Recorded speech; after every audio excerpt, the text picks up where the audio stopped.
Eu vou passar agora o pastor Mota para fazer essa oração pela ministração. Pastor Mota pode fazer essa oração, é a irmã Suzana que vai trazer a palavra. Amém. Amém. Vamos orar. Querido Deus, nosso Pai Celestial, oramos a Ti nesse momento, Senhor, nessa oportunidade grandiosa que o Senhor nos concede. Oramos a Ti pela Tua filha, Senhor, para que a Tua graça e a Tua misericórdia seja sobre elas. Usa a Tua filha com poder, com graça, com unção, com a sabedoria, Senhor, proveniente de Ti. Que a Sua palavra, Senhor, que a Tua palavra venha ao encontro de todas as nossas vidas, para que possamos ver a Tua glória, ver e sentir a Tua mão estendida sobre nós, nos dando vitória, nos dando bênção, nos dando a Tua graça e o Teu poder. No santo nome do Senhor Jesus, nós te pedimos e te damos graças, Senhor. Usa a Tua filha poderosamente para todos nós, Senhor, porque precisamos muito da Tua graça e da Tua misericórdia. Precisamos de um milagre, Senhor. Precisamos da operação do Teu Espírito em nossas vidas. Todos nós. Amém. Amém. Pastora Suzana com a oportunidade. Obrigado aí, pastor Mota, pelo apoio. Pastora Suzana com a oportunidade aí de trazer um alimento para a gente. Amém. Quero saudar os irmãos com a paz do Senhor, amém? Amém. Tá dando para ouvir? Sim, estamos ouvindo bem. Amém. A gente fica feliz, né, de ter a oportunidade, mas ao mesmo tempo com a responsabilidade, né, de estar trazendo a palavra de Deus. E com certeza tudo que eu vou falar aqui, né, primeiro para mim. Eu tenho certeza disso, é primeiro para mim. A primeira a precisar ouvir isso aqui sou eu, né? E nós vamos ler o texto de Jeremias.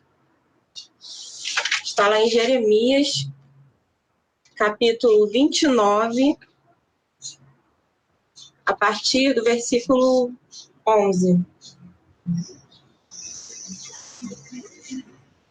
Na verdade, eu vou começar a ler a partir do versículo...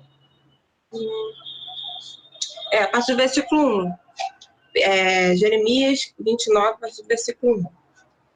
Este é o conteúdo da carta que o profeta Jeremias enviou de Jerusalém aos líderes que ainda restavam entre os exilados, aos sacerdotes, aos profetas e a todo o povo que Nabucodonosor deportara de Jerusalém para a Babilônia.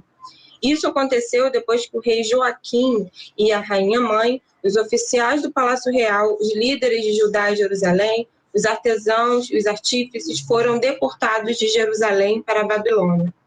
Ele enviou a carta por intermédio de Eda, filho de Safã, e Gemarias, filho de Uquias, os quais Zedequias, rei de Judá, mandou a Nabucodonosor, rei da Babilônia.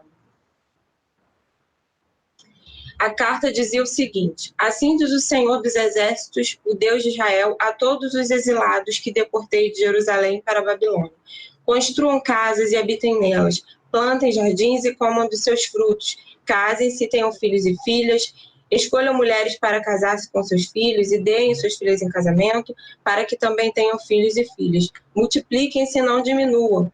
Busquem a prosperidade da cidade para a qual eu os deportei e orem ao Senhor em favor dela, porque a prosperidade de vocês depende da prosperidade dela. Porque assim diz o Senhor dos Exércitos, o Deus de Israel: não deixem que os profetas e adivinhos que há no meio de vocês os enganem. Não deem atenção aos sonhos que vocês os encorajam a terem. Eles estão profetizando mentiras em meu nome. Eu não os enviei, declara o Senhor. Assim diz o Senhor: quando se completarem os 70 anos da Babilônia, eu cumprirei a minha promessa em favor de vocês, de trazê-los de volta a este lugar. Porque sou eu que conheço os planos que tenho para vocês, diz o Senhor. Planos de fazê-los prosperar e não de causar dano. Planos de dar a vocês esperança e um futuro. Então vocês clamarão a mim, virão orar a mim e eu os ouvirei. Vocês me procurarão e me acharão quando me procurarem de todo o coração. Eu me deixarei ser encontrado por vocês, declara o Senhor, e os trarei de volta do cativeiro. Vamos terminar esse versículo. Eu os reunirei de todas as nações e de todos os lugares para onde eu os dispersei, e os trarei de volta para o lugar de onde os deportei, diz o Senhor. Eu queria dar um destaque especial aqui para o versículo 11, é um versículo bem conhecido, né? Porque sou eu que conheço os planos que tenho para vocês, diz o Senhor. Planos de fazê-los prosperar e não de causar dano. Planos de dar a vocês esperança e um futuro. Essa é uma palavra de esperança. É uma palavra que traz para o nosso coração um alívio. Porque nós sabemos e cremos, né, que o Senhor, ele está no controle de tudo. Ele tem o controle de tudo. Nada foge ao controle de Deus, né? As circunstâncias, muitas vezes, elas são adversas. Muitas vezes a gente vai se encontrar em circunstâncias muito difíceis. Tem coisas que são consequências de escolhas, mas tem coisas que realmente não têm. De repente, elas acontecem mesmo, fora do que a gente poderia ou não fazer, né? Um exemplo muito claro disso é o que estamos vivendo no mundo hoje, né? Essa pandemia. Quem poderia prever? Quem foi o culpado? E as pessoas até ficam discutindo, tentando achar o culpado, tentando culpar o país A, o país B, mas a verdade é que não tem um culpado, né?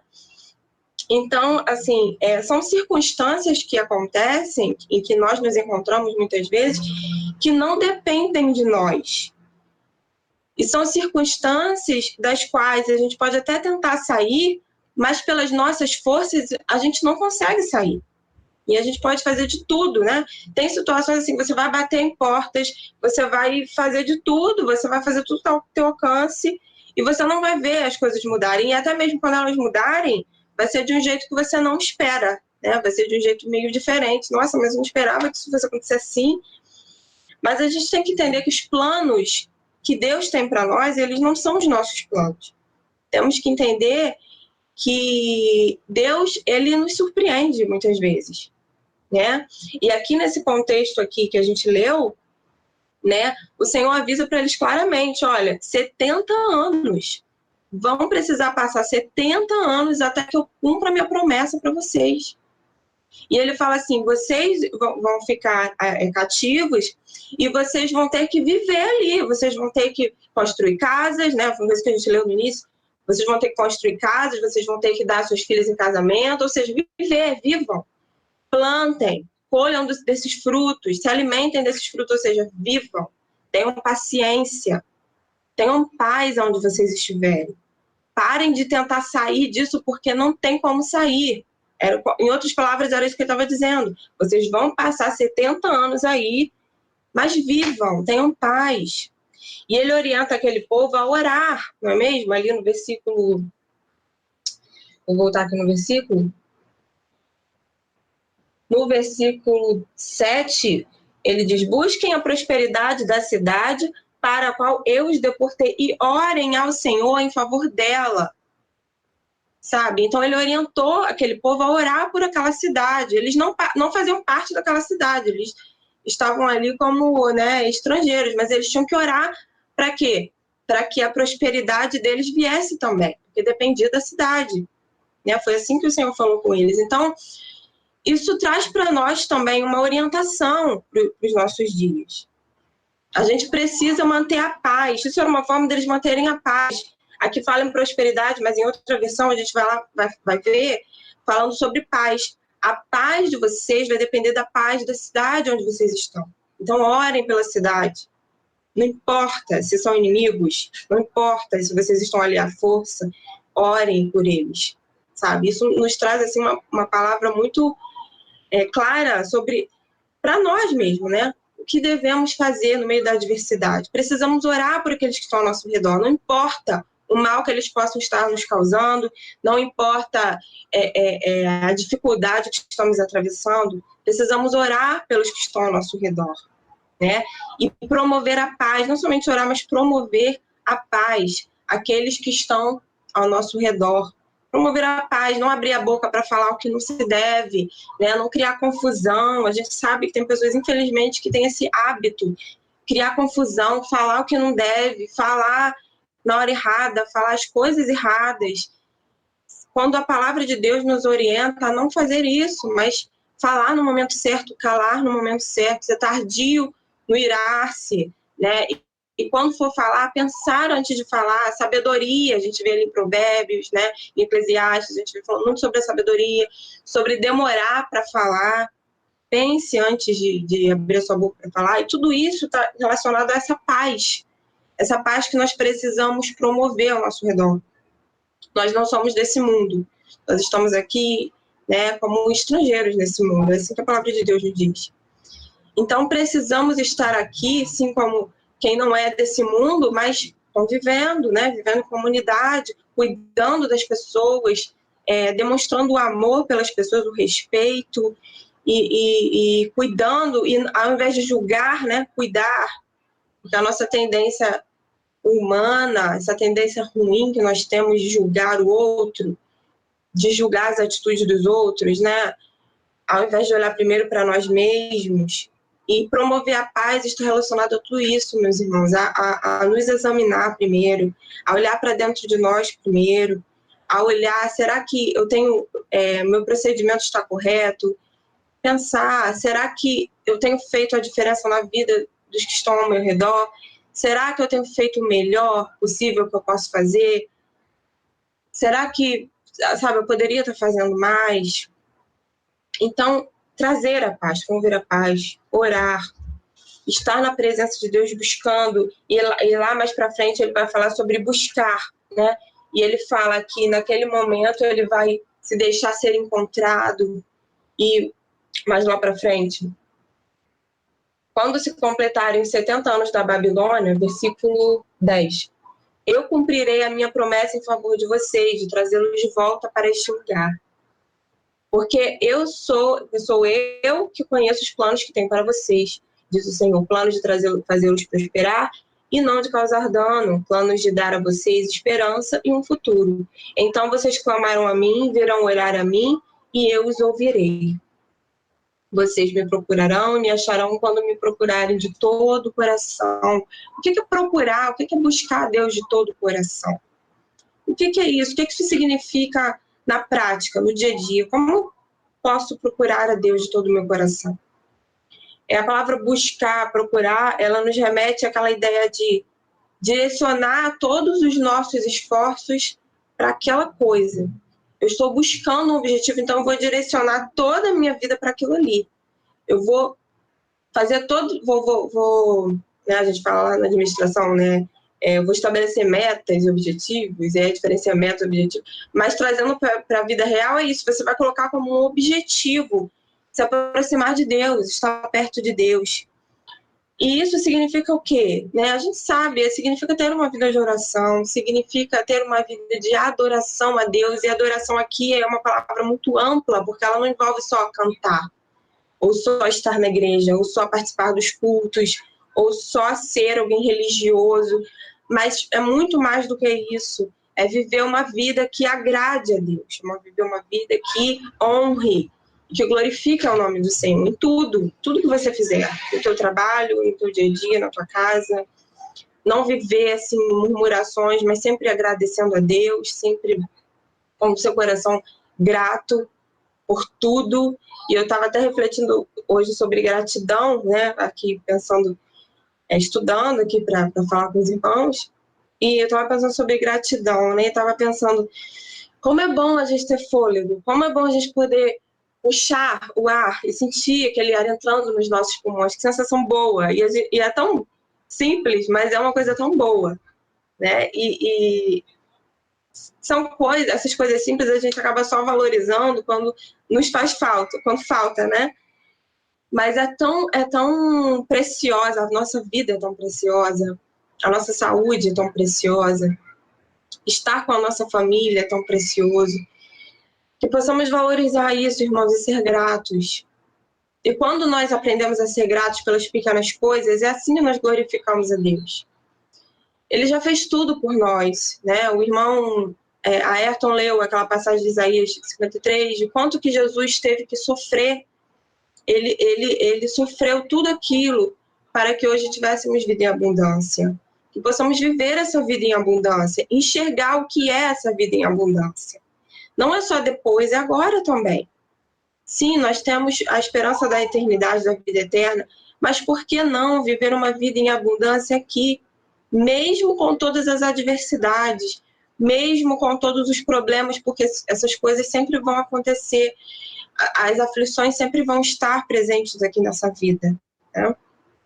Vamos ter momentos muito alegres e também momentos de dificuldade. Mas essa vida em abundância é passar por todos esses momentos e não se deixar levar por esses ventos de dificuldade. É igual aquela árvore que ela tem uma raiz tão forte e ela está tão firme ali que o vento pode vir com toda a força e ela vai se mover, mas ela não vai cair. Ela não vai se soltar do solo. Ela vai se manter firme. É isso, é criar raízes. E como criar essas raízes? Essas raízes, as nossas raízes precisam estar firmadas no Senhor. No Senhor, a nossa vida precisa estar nele. Precisa estar centrada nele, em quem é o nosso Deus, em tudo que ele fez por nós. O sacrifício de Jesus na cruz por nós. Precisamos lembrar desse sacrifício todos os dias. Todos os dias. Não é só no dia do culto, não é só quando vai orar uma vez por dia, não, ou 2 vezes por dia, 3, quantas vezes você tirar para orar, não, é todo o tempo lembrar do sacrifício que Jesus fez por nós na cruz e valorizar esse sacrifício. E é assim que nós conseguimos ter uma vida de gratidão e que glorifique a Deus.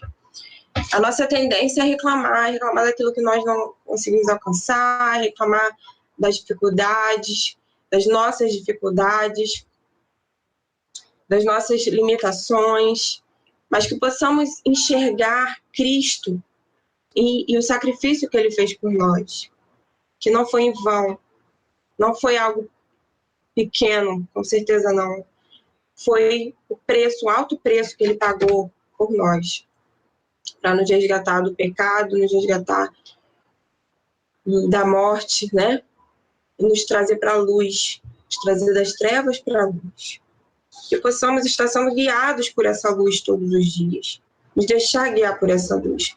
Buscar, exatamente esse buscar, é buscar estar sendo guiado por essa luz, a luz da palavra de Deus, estar orando, estar praticando o amor ao nosso próximo, porque isso honra ao Senhor. Quando a gente vai ver ali naquela passagem de Mateus, capítulo 25, a partir do versículo 31, que ele vai falar que quando ele teve sede, né, se a gente for ler ali, ele fala: quando eu tive sede, vocês me deram de beber. Quando eu tive fome, vocês me deram de comer. E aí ele vai dando vários exemplos. Quando eu estive preso, vocês me visitaram. E aí aquelas pessoas perguntam, né? Mas quando foi que nós fizemos isso? E ele fala: quando vocês fizerem isso por um dos meus pequeninos, vocês fizeram isso por mim. E ele está mostrando ali o quê? Que honrar a ele é isso. Você quer honrar o Senhor? Faça isso. Se preocupe com o teu próximo. Se preocupe. Se você não tem recursos, se você não pode, ora, faz alguma coisa, traz uma palavra para aquele que está necessitado. Esteja sempre pronto para poder trazer algo de Deus para quem está ao seu redor. A palavra de Deus mesmo. O mundo, meus irmãos, está muito carente. O mundo, as pessoas são muito carentes da palavra de Deus. Nós estamos vivendo num tempo, então, que isso está muito mais acentuado, porque as pessoas muitos estão isolados nas suas casas. Muitos não podem sair, sabe? Tem que ficar isolados, são pessoas no grupo de risco, são idosos, são pessoas que estão realmente necessitadas, muito necessitadas de uma palavra amiga, de uma palavra de consolo, de esperança, né? E nós temos aqui, irmãos, na palavra, na Bíblia, um tesouro nas nossas mãos. Que nós possamos não guardar para nós, mas transmitir, compartilhar em todo tempo, compartilha a palavra de Deus, né? E toda oportunidade que você tiver, claro, durante aquela oportunidade, fale do amor de Deus, fale da palavra de Deus, o quanto ele é maravilhoso e, principalmente, demonstre isso na sua maneira de viver. Mostre às pessoas ao seu redor como é bom servir a Deus, como isso é bom, como isso é gratificante.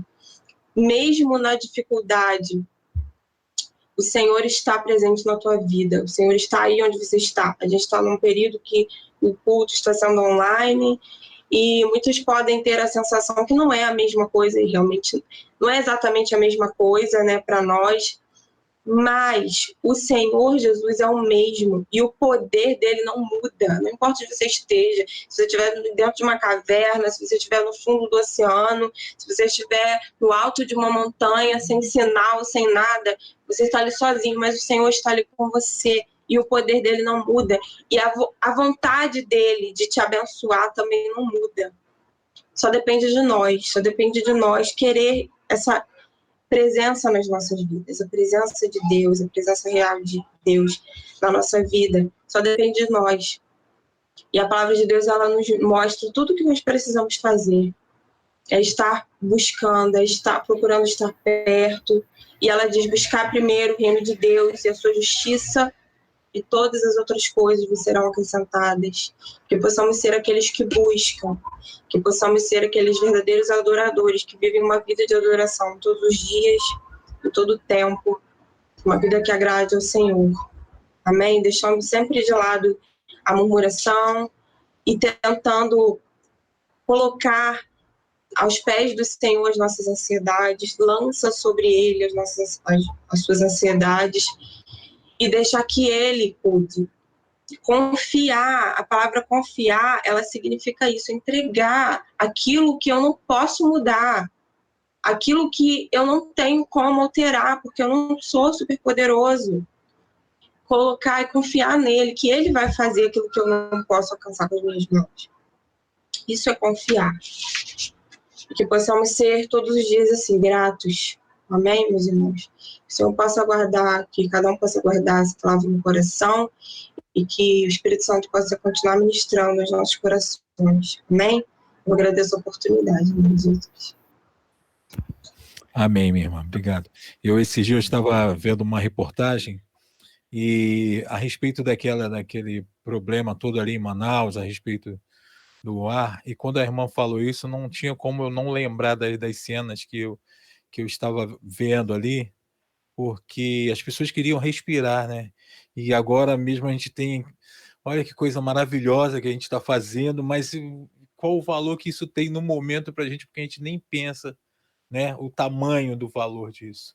Então, quando a irmã falou, não tinha como a gente não lembrar dessas coisas, principalmente que eu estava vendo ali, e até é triste, mas todas as pessoas que a família começou a reportagem, todas elas, no final da reportagem, mostravam que todas elas vieram a falecer, nenhuma daquelas que participaram. Então, quer dizer, nós temos que valorizar, nós temos que ser gratos, né? Acordamos todos os dias e temos que ser gratos. Obrigado pela palavra de hoje. Eu tenho certeza que quando nós preparamos uma palavra, é também uma necessidade nossa aquela palavra.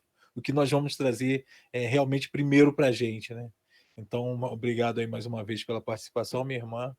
Uma boa noite aí. Eu vou passar agora a oportunidade para o nosso pastor Adailto, para ele fazer as considerações finais e trazer a bênção apostólica. Fazer a oração para terminar, né? Dar um pouquinho de trabalho para o nosso pastor, né? Amém, pastor Adailto? Pessoal, obrigado aí pela participação de todos vocês. Todo dia no trabalho de vocês, no meu e de todo mundo, é sempre muito complicado, né? E no meu trabalho não é diferente. Eu tô aqui embaixo hoje no meu prédio. Vocês estão vendo um lugar diferente aqui, eu tô aqui embaixo do prédio. Hoje é um dia típico no meu trabalho, porque amanhã a gente tem congregação. Congregação é um colegiado que toda a unidade da UFRJ tem, e todos os assuntos são tratados nesse dia. Então isso ocupa toda a semana. A tua semana fica tomada com a atividade da congregação. Então, além do trabalho que você já tem no dia a dia, você tem o trabalho que você acaba somando da congregação. Então, por isso que essa semana foi muito tensa. Hoje eu participei de 3 reuniões. Eu estive fora de casa ainda para ajudar um amigo numa atividade, mas eu não pude não participar da reunião. Então, eu participei das reuniões de forma remota. Por que eu estou contando isso para vocês? Porque eu sei que, assim como eu tive muitas atividades, vocês também tiveram. Mas eu quero sempre motivar vocês a estarem presentes nas atividades da igreja, embora a gente ainda não esteja presencial, a igreja está se reunindo. O que a gente está fazendo hoje é construindo história. Hoje a gente está construindo história. Aqueles que tiverem maturidade e consciência estão participando de todas as atividades que podem da igreja e vão poder contar numa história não muito distante de como a igreja manteve a sua firmeza, a sua integridade e como algumas pessoas cresceram de forma muito grande no seu trabalho ministerial, na sua vida eclesiástica, na sua vida espiritual, mesmo dentro do afastamento. Eu sinto falta da igreja. Hoje eu conversava com um amigo sobre isso. Eu sinto falta da igreja, sinto falta do congregar, sinto falta de estar presente com as pessoas. Esse Flamengo fica jogando, o pessoal fica soltando fogos. Eu sinto falta das pessoas, sinto falta do abraço de cada um, mas eu não deixo de congregar como igreja. Eu me lembro muito do que a gente está passando, eu me lembro muito da igreja primitiva, quando eles não podiam se reunir como grupo, né? E se reuniam nas casas, se reuniam em cavernas, eles davam um jeito. E a congregação que eles faziam era às vezes de 2, 3, 4, 5 pessoas. É isso. Deus abençoe a tua vida por cada esforço que você está fazendo, viu? Por todo esforço que você está fazendo. E domingo a gente está reunido na Escola Bíblica Dominical. Quem vai dar aula é esse rapaz belo que vos fala. E à noite a gente vai estar junto de novo no culto de adoração ao Senhor. Eu não tenho ideia de quem prega domingo, mas de acordo com a escala do pastor Carlos, sou eu de novo. Mentira, estou brincando com vocês. Não sei quem prega domingo, mas o pastor Carlos certamente sabe. Então Deus abençoe vocês, eu quero ver vocês todos domingo. E quero, por último, e não menos importante, dizer para vocês lerem a Bíblia. Leiam a Bíblia, sabe? Leiam a Bíblia. Gente, olha, tanto obreiro que eu conheço, tanta gente que tem um título de pastor, mas leu a Bíblia quando você fala assim, você leu a Bíblia toda, do primeiro capítulo da Bíblia, quando a gente diz assim, no princípio, até o último versículo do apóstolo, isso não. Então leia a Bíblia, me acompanha, vamos comigo nesse ano ler a Bíblia. Tem um monte de gente que está me acompanhando, a gente está num curso online. Tem um monte de... Hoje eu recebi alguns WhatsApps de algumas pessoas que estão falando comigo. Tudo bem, pastor, professor, me chama de... Eu não estou conseguindo assistir as aulas lá quando você marca, mas eu estou acompanhando o YouTube. Posso acompanhar só pelo YouTube? É gente que eu nunca vi na vida.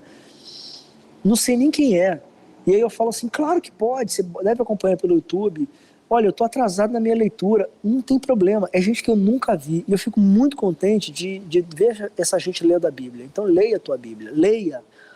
Se tem uma coisa, um livro que eu gosto é a Bíblia. A Bíblia eu sempre falo que é a maior obra literária que eu já vi na minha vida é a Bíblia. Então leia ela, tá bom? Vamos orar então. Pai, obrigado pela tua graça, misericórdia. Leva-nos na tua graça, nos dá a tua orientação, nos dá a tua direção. Abençoa o teu povo, porque tu és o Deus bondoso e fora de ti não há outro, Pai. Em nome precioso de Jesus, eu quero que tu oriente o teu povo em todas as coisas. Te agradeço porque o Senhor tem curado as nossas enfermidades da mente, da alma, dos ossos, do sangue, do coração, da medula.